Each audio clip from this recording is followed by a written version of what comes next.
Until recently, this was known as Murder Street. Where these men sit, there used to be piles of bodies, victims of the militia which controlled Basra. Sheikh Makhtouf al-Marayani shudders at the memory.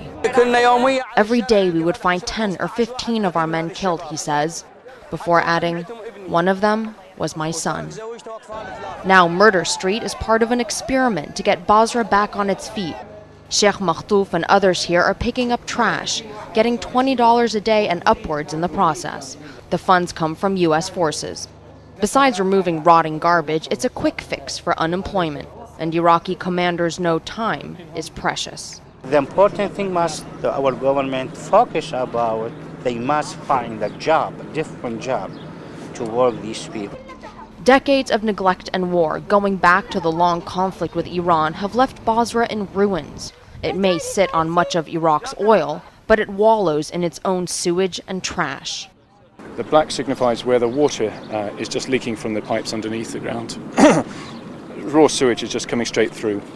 After leaving the city last September, British troops are back and adopting the U.S. approach of working with the Iraqi military to help kickstart Basra's revival. But people here know the militia are still in the shadows. They know that there's still a militia element still here.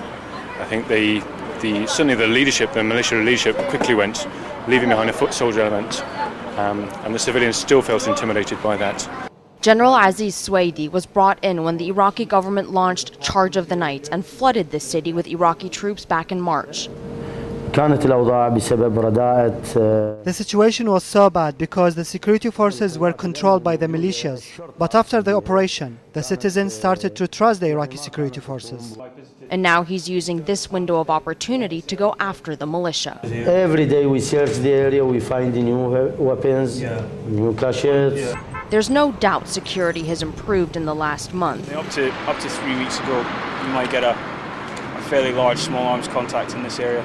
The guns have fallen silent, but despite the current sense of optimism, everyone knows the battle for Basra is far from over. Damon, CNN, Basra,